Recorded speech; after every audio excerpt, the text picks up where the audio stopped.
Yakin Nabi Isa masih hidup Bapak Ibu? Ya, Nabi Isa akan turun, yakin? Sekarang Nabi Isa ada di mana? Ada di tembilahan. Nabi Isa tadi kita bahas ada di sisi Allah, sedang tidur. Ya, Quran surat Ali Imran ayat 55. Bisqalallahu ya Isa inni mutawaffik. Ingatlah ketika Allah berfirman, hai Isa, sesungguhnya aku akan mewafatkan kau. Wafat bukan hanya mati artinya. Quran surat Al-An'am ayat ke-60 Allah menggunakan kata wafat dengan diartikan tidur. Wa huwa alladhi yatawaffakum bil-lail wa ya'lamu ma jarahtum bin-nahar. Dan dialah Allah yang telah menidurkan kamu di waktu malam dan Allah mengetahui apa yang kamu lakukan di waktu siang hari. Allah katakan tidur dengan menggunakan kalimat yatawaffakum.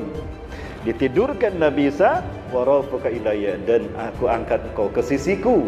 Berarti hari ini Nabi Isa sedang tidur di sisi Allah. Kok bisa Ustaz tidur ribuan tahun? Gak ada masalah bagi Allah ya, untuk melakukan apapun. Tidurnya bukan di tembilahan, tidurnya bukan di inhale, tapi tidurnya di sisi Allah. Satu hari di sisi Allah 1000 tahun yang kita hitung di dunia. Di dunia ini sekarang kita hitung 2021, di sisi Allah baru 2 hari. Berarti Nabi Isa baru 2 hari tidur di sisi Allah. Berubah tidak nanti Nabi Isa ketika turun? Tidak Bapak Ibu. Dan Nabi Isa akan turun di bumi Suriah, perbatasan dengan Turki, tepatnya di Aleppo, Halab. Kenapa saya katakan demikian? Karena Rasulullah sabdakan Nabi SAW akan turun indal manaratil bayda, di samping menara putih Syarqiyah Damaskus, di Damaskus Timur. Satu-satunya masjid yang memiliki menara putih di Damaskus Timur cuma satu, Masjid Umawi yang dibangun oleh Muawiyah bin Abi Sufyan.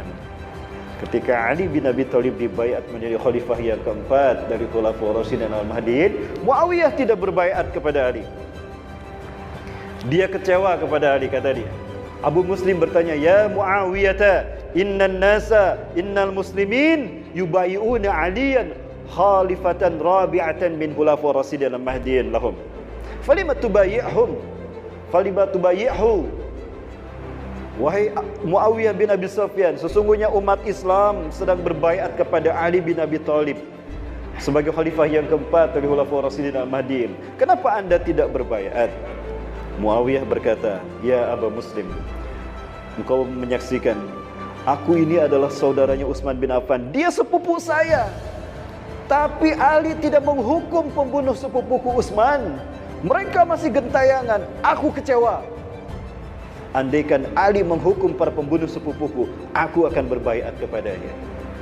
Padahal Ali bin Abi Thalib sudah mengirimkan surat kepada Muawiyah, datang padaku, baiat kepadaku, akan aku hukum mereka. Tapi Muawiyah memang ternyata ingin menjadi pemimpin. Dia pergi ke Suriah, di Damaskus dia dirikan dinasti Umayyah. Dia bangun sebuah masjid yang bernama Masjid Umawi. Masjid apa Bapak Ibu? Umawi. Nah, masjidnya seperti ini. Gak jauh beda dengan Masjid Raudatul Muslimin, hampir mirip Bapak Ibu. Jadi Bapak Ibu jangan takut nanti hampir sama masjidnya ya. Ya seperti ini nih Bapak Ibu. Sama tidak? Sama tidak Bapak Ibu? Oh tidak, oh beda ya. Oh berarti saya salah lihat. Maklum baru pertama ke sini. Nah di masjid inilah nanti umat Islam akan bertemu dengan Nabi Isa AS. Di masjid ini Nabi Isa akan turun. Karena cuma masjid ini yang punya menara putih. Masjid ini berada di Aleppo, Halab, perbatasan dengan Turki. Disinilah nanti pertemuan Hizbullah dan Hizbus Syaitan. Di Turki ini nanti akan turun 80.000 bendera orang-orang Romawi. Yang zilur Rom fil a'maq aw bidabik tahta samanina rayah wa likulli rayatin 12,000 junudan. Akan turun di bumi A'maq dan Dabik. A'maq dan Dabik itu perbatasan Turki dengan Syam. Ini Syam. Ini wilayah Syam Bapak Ibu.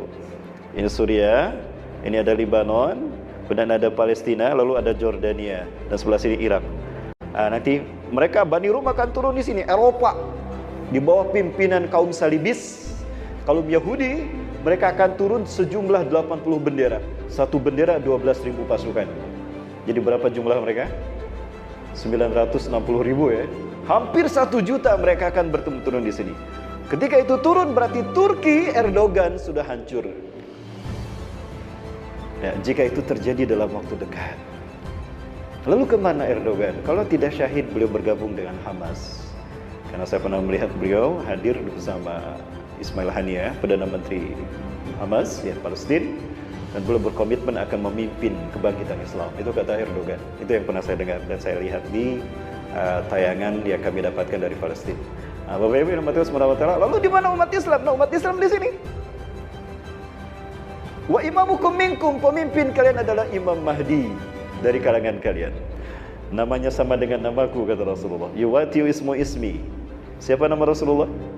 Muhammad. Wa ismu abihi ismu abi. Nama ayahnya sama dengan nama ayahku. Berarti siapa nama beliau? Muhammad bin Abdullah. Yamlul arda adlan wa qistan. Beliau akan memenuhi dunia ini dengan keadilan dan kesejahteraan. Kama muliat zulman wa jawran, sebagaimana sebelumnya penuh dengan kezaliman dan kesemena-menaan. Alhamdulillah, di saat nanti beliau muncul, dunia akan aman sejahtera.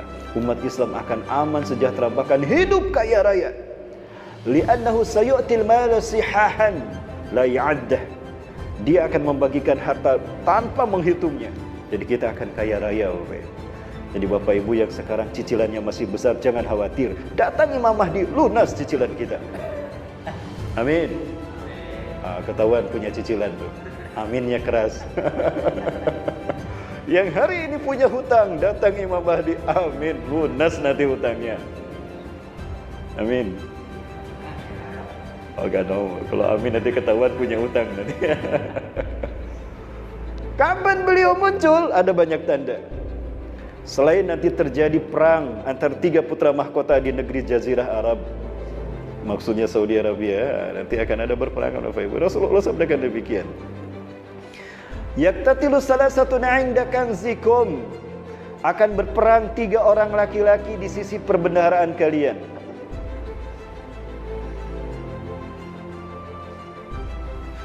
Kulluhum ibnu khalifatin, 3-3-nya anak raja putra mahkota.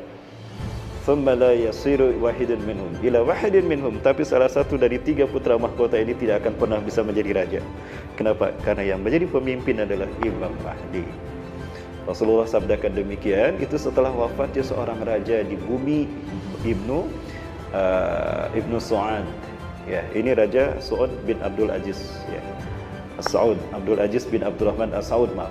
Abdul Aziz bin Abdurrahman As-Saud, pendiri Kerajaan Saudi Arabia. Beliau mempersatukan 13 provinsi, maka berdirilah pada 23 September 1932 Kerajaan Saudi Arabia.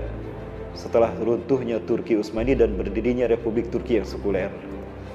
Bapak Ibu, termasuk Makkah dan Madinah. Dan ini adalah keturunan silsilah raja-raja Arab. Hari ini yang berkuasa adalah Raja Salman. Namun Raja Salman sudah seringkali ada upaya untuk pembunuhan.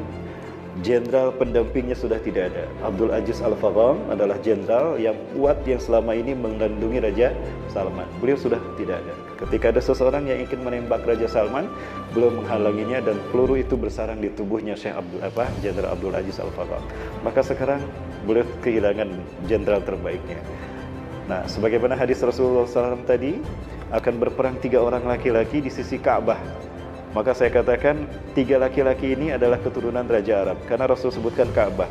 Penguasa Ka'bah siapa? Saudi Arabia, berarti kan? Ya, kulluhum ibnu khalifatin, 3-3-nya putra mahkota. Tsumma la yasiru ila wahidin minhum, tapi salah satu dari mereka tidak berhasil menjadi raja. Dulu ada 3 putra mahkota yang seperti ini, Bapak Ibu. Mukrin bin Abdul Aziz adalah putra mahkota, tapi sayang Allah menakdirkan beliau wafat meninggal sebelum Raja Salman naik.